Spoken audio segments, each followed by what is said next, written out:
Hey guys, welcome to my Avengers impressions review. So today we're going to sort of go over the beta, what I thought was good, what I thought was bad, and sort of just give you my overall impressions of the game, really. So yeah, you might be noticing there's a different sort of UI in the background. So that's actually from the Avengers Twitter account. So they actually posted that out for like YouTube creators and streamers to use. So I thought it'd be quite cool to use within the theme for Avengers. Um, so yes, we're going to start off with basically the start of the beta. So the start of the beta is a story mission, A Day Attack. So you might have seen this already. It's the big attack in San Francisco on the Golden Gate Bridge. It's a good mission just to get you familiarized with like the combat, different characters, and just sort of give you that. It's a bit like a tutorial, really. So I mean, I got to experience Iron Man, Thor, Hulk, Black Widow, and Captain America. I thought most of them were really fun to use. Obviously, with Thor, you've obviously got his hammer, so when you launch it, you sort of have that God of War sense, so you can actually call it back to you. It doesn't have the same sort of feeling where you just want to keep doing it and doing it. It's sort of some reasons God of War somehow got it right, where it's just so addictive to throw it and bring it back. It's not got the quite same feel, but it's still really good because if you do chuck it back and when you grab it, it will sort of hit enemies in its path on its way back, which is a nice feature. At least it doesn't like sort of like teleport through them or teleport back to your hand. So that's really cool. I thought Hulk wasn't the greatest character, and I've seen a lot of people say that at the moment. He's like his damage doesn't feel like it's Hulk. So like when you're punching and slamming around, he sort of feels like he has the same damage as every other character when they're doing their melee attacks, like Iron Man and that. He doesn't feel impactful. He his jump ability doesn't seem his jump needs to seem to like be much higher than it is. Um, I mean, there's all like minor little things that they can get right. It's still a fun character to use nonetheless. Obviously, it's full of destruction and stuff. But I mean, that's sort of one of the characters I feel like they need a bit of adjustment. And I also didn't find Black Widow that fun. Obviously, she's got her guns and that. I just thought it was a bit. It didn't really feel like a proper Avenger type experience with her. Um, so obviously, I start off with the mission. So we start off with Kamala Khan. So that's like, well, to me anyway, because I'm not massively familiar with all the Avenger characters. Like a new character to me to experience, and she's really cool. She's like Mrs. Incredible from The Incredibles. So she's got these like really stretchy arms and legs. Her abilities are really fun. You can jump and like swing off different ledges and stuff to get higher advantage. You can go really tall like a giant and attack from below is like your super ability in that. She's really fun to use, and obviously the first mission's with her and Hulk, so you're going through all these different rooms, and this was the part of the game that I didn't enjoy because you just go from room to room, just taking out loads of enemies at once, and it just sort of felt repetitive. It wasn't the best mission to start the game off really because I sort of was like, it's not really for me this. But once you've actually done this mission, you do another story mission, which is much more interesting because you basically you got to reassemble all the Avengers characters basically. So you're going around, you're looking for Iron Man, and then you might be so basically that's like one of the first missions. You look for Iron Man, and that mission was quite interesting actually because when you do find like one of his hideouts, it's full of old like Avenger relics and stuff. So I thought that was really interesting. So yeah, that was the only actually story missions I did. But obviously, you sort of get a grasp of what the first selection of missions will be doing is obviously reassembling the group. So obviously, once I've done that, it opened up in the Quinjet. So this is where like the big war table is, where you can choose what missions you want to do, like war zones and stuff. I explored the Quinjet, and that was actually quite interesting because again, I had loads more relics to find. Had chests. So in chests, you've got gear. You've got these other little components you use to enhance your gear, which is nice. I was quite surprised you could actually find chests on this. That was cool. So yeah, with the Quinjet, that's basically the home space for all the characters. So obviously at the moment for me, it was only Kamala and Hulk. Bruce Banner. So obviously when you get all the characters, you get to rebuild the whole base and that, make it much more bigger and better, more rooms. So yeah, once I'd done that, obviously had a look around, and that obviously the harm rooms are down the bottom as well. So you go there, it's like a training facility, wave based as well. And they're actually doing a deal with Fortnite at the moment. So if you complete all the harm rooms, and then if you complete all the missions in the game, you do get these Fortnite pickaxes, which you use to break down trees and stuff. And they're actually Hulk gauntlets, which I thought were really cool. And I think you can get the Iron Man ones as well. So that's obviously a nice reward if you complete the game and you enjoy Fortnite. So yeah, moving on. So to the gameplay aspect, I thought most characters, the gameplay was fun. So Kamala Khan, the gameplay was fun. I thought Iron Man was fun when you get to fly around. You can hover, you obviously use your beam in your hands, fire explosions and stuff. So I thought that was really cool. Again, like I said, with Holt, I didn't think the combat was the best. Obviously, you can do different combos with other characters, sort of join them in and that. And obviously, you can get more skill trees than the ones that are just in the game you can get different combos and stuff like that. The skill tree I had obviously available for people in the beta was sort of like you'd get abilities like when you run, you can press square and you can do like a dash attack and stuff like that. So there's nice added features just to improve the experience, really, because obviously playing some characters, it was just like smashing A, smashing triangle to do light and heavy attacks. And obviously you don't really want to do that. It will get quite repetitive throughout the game if you're doing like that. So yeah, just to touch on the missions as well. So when you go into a mission, it's not like a linear type sort of like level. It's a lot more expansive. So you'd go straight into the mission, and then if you press up on the D-pad, because I was using the DualShock 4 controller, it would sort of reveal your objective, but then it'd be like different question marks around the map.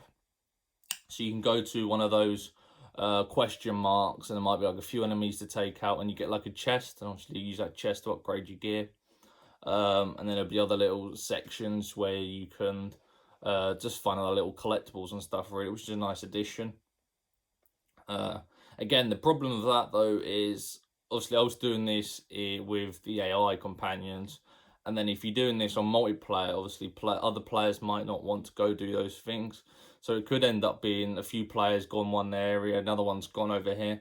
So I think it'd be nice just to introduce like a ping system, just so you can sort of direct, okay, I want to go over there, and all the team know you're going over there to do that objective. I think that'd just be a lot more simpler. I mean, unless you're playing with friends, obviously you can communicate, it'll be easy. So yeah, so moving on to the marketplace. So the marketplace is a sort of like a store, that's like a rotating store. So you got like the top row, you got your skins, and then you got your underneath, you'll have like different banners you can get for your profile. Emotes as well, they're in the game. I thought they were quite cool. One of the Iron Man ones, his sort of suit would sort of just malfunction, so things would like pop open on his suit, and I thought that was quite cool. The skins, I really like the skins. They're all obviously it's from like 70 years of comics and stuff, so you get a huge variety of old to new skins and that. You can actually get a pack of skins for each character if you pre-order the game. That's on either platform. And I think if you get the £79 edition, like the deluxe edition, you get another set of skins as well, if you're interested in having all the skins. And yeah, so apart from the marketplace, so obviously this is the currency you get in the game that you can spend in the store, so you don't have to ever buy microtransactions. I do believe they did say there isn't microtransactions. I mean, I can sort of see there would be, because I mean, you can obviously buy more currency and you can go spend it on what you want, really. But the same currency they use, so moving on to the Hero Challenge card, so that's the sort of the same currency, and I don't think they'd want you to be able to buy your way through the Hero Challenge card, so maybe it won't be like that. But yeah, the Hero Challenge card is like a sort of like a small battle pass, should we say, for each character. Obviously it's free, so it's already in the game. So there's not a battle pass you have to pay or anything.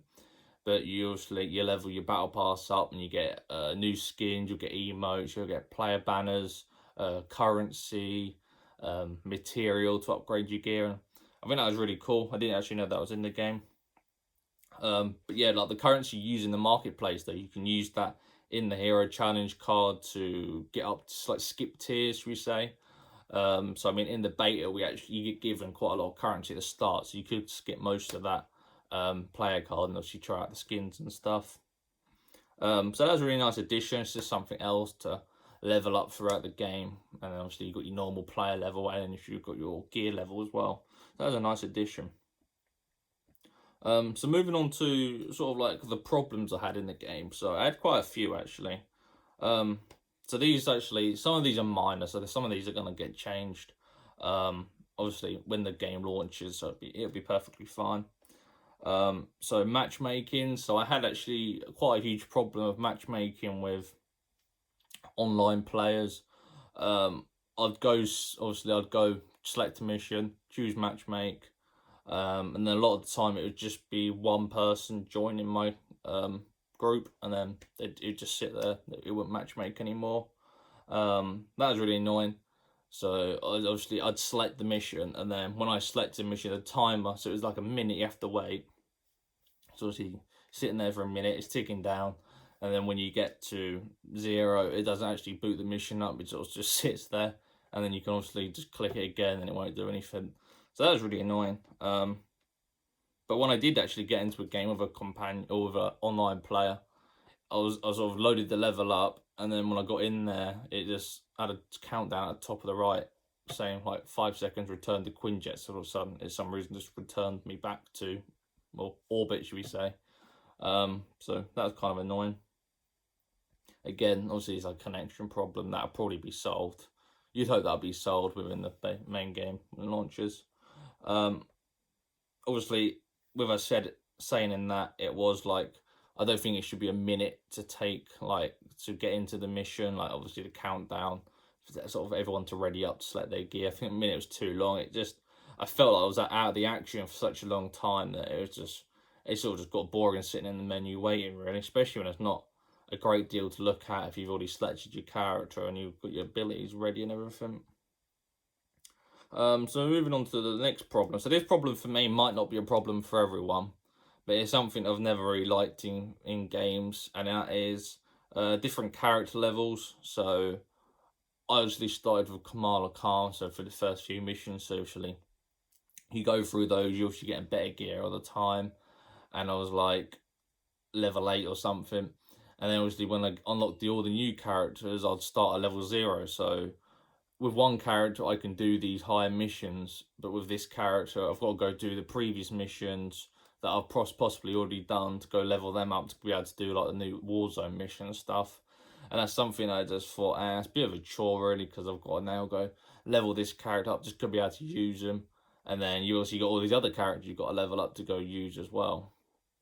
And obviously each gear is specific to that character, so you can't take a piece of gear out and put it onto another character to level them up. So I thought that was just something that I can see it being a way that obviously it gives more stuff to do, because you got this character level up and this one, and then like maybe a couple of months down the line we get a new character, and then you get to level them up and that. But I thought, I mean I get the idea of maybe like each character sort of having their own story mission, but I don't think that'd be enough to actually level them up enough. And obviously I've the rich max level 1 character, so doing that with all the characters, I guess that could be sort of like the progression system, like the end game system, to get all the characters up to max level. Then by the time you've done that, there's probably like new content you can do. It's just not for me really, but I can see that being appealing to some players. And yeah, I've already touched on it, but Hulk just seems too weak. Obviously, I've said that before, that he sort of just seems to have the same sort of melee damage as Iron Man. It didn't feel great. So sponge enemies as well. Obviously, being the Avengers, you feel like you're going to do incredible tons of damage, but you're against AIM, so AIM is like the enemy type in this game, or like the faction, and they're like robots. And I feel like Hulk or should be just smashing through a robot, but I mean, some of them were just taking so many hits, it just wasn't that fun, to be honest. You're sort of just smashing the same buttons to defeat them. And obviously, when you got like a whole load of them, I mean, you got your super ability in that, but obviously it's got a cooldown, so you're going to use it so often to take them out. Um, but I mean, that was obviously something that took away from the experience. Even though if you actually do hold R2, you get like there's like a bar at the top of your screen, and it's like when it's full. If you hold R2, you sort of seem to do extra damage. And obviously, when that the bar obviously closes down, then you've got to wait for it to get back up again. Which obviously felt the extra damage sort of felt like the damage I should be doing anyway. So I mean that was a weird that's a weird sort of button really to increase damage, even though I should be doing that damage because I'm an Avenger.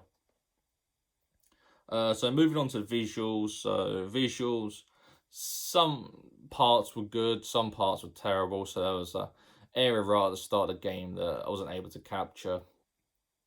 I was just going through the woods really, and the whole textures and the lighting just seemed really off. Reminds me a lot of Just Cause 4, because that's obviously another game Square Enix have like published, and the textures in that were really poor, even though it was like a massive open world. Yeah, that was a bit disappointing, really. I've obviously got HDR on. I took HDR off, and it looked a lot worse. I put it back on. Actually, another problem with the HDR, actually, it's you don't have like a lot of games. You have like, say for instance, you'll have like a 3 stars. One has to be like disappear. One has to be like you barely see, and then one you have to sort of fully see. As none of that, it just has like a white, sort of how white you want the game to look. There's no sort of how is it meant to look if you don't ever have a clue about HDR. And there's also like an intensity for the HDR as well. So I've seen a lot of games have it like that, and it's really frustrating because I'm not someone that knows how perfectly HDR should look, so I don't know if it's meant to be this dark, this light. So again, that's something I'd like them to look into. But I mean, character models, I thought character models looked fine. There's obviously a couple of bugs with like, if the hair was sort of flapping up, it'd have like loads of blue underneath, like has it been like fully like rendered or something. Obviously, it's just a minor bug that'll be problem solved soon. But I mean, it was like a 30 FPS. I wouldn't say it's a solid 30 FPS either. So it's obviously there was times when I'm flying around as Iron Man and I'm stopping, just firing a couple of bolts from my arm and stuff, and it would just be a little bit laggy, not too bad. But then again, when we do get the next gen hardware, it will be 60 FPS 4K, so that'd be something to look forward to. And that's obviously a free upgrade as well, just to keep in mind. But apart from that, I sort of enjoyed my experience with the game a lot more than I thought I was going to. I thought the combat didn't feel as bad as it looked in previous sort of like videos they've done. I thought the story and like seeing all the relics and stuff around the world was really interesting. I thought it was quite engaging. Also different characters have got different personalities and that, and like Kamala Khan probably had one of the best personalities actually of her voice acting. That it was really engaging. Obviously I like Iron Man's my favourite, so it was really cool just to be able to use Iron Man really in a game. Obviously with I think it was an Iron Man game like PS3 or something now, the last one. So it was really cool to be able to sort of have a AAA version of like an Iron Man game and that. And to be honest, just playing as the Avengers was pretty cool anyway, because obviously there's never really been a game like that. So that was really good. And then obviously there's going to be so much more content when the game launches, which is something to look forward to. And then you've got your post-launch content. I mean, I think Hawkeye is one of the characters coming next. And then for like PlayStation players like myself, we get Spider-Man next year, which is really exciting. So yeah, that's about it really. I definitely recommend trying the beta out if you do have time. It's obviously it's free to try, so it's open beta on PlayStation this weekend. And if you pre-ordered it on Xbox and PC, you can obviously play it this weekend as well. But obviously it's the Sunday now, so the beta obviously ends tomorrow. So if you do want to try, there is another open beta next weekend, and that'll be open for all platforms. So jump in, give it a look. I definitely think it's a game to get at launch. Obviously, your progress is going to carry over to next gen as well. So I mean, depending on what games you're going to get next gen, you might not have a lot of time with this sort of game to go through it all again and like do all the characters and stuff. So it might be something you want to sort of jump into now, get a head start. But yeah, I definitely enjoyed my time in Marvel Avengers, and I can't wait to sort of see what else they can add to the full release in September. So I hope you enjoyed my review, and I'll see you soon.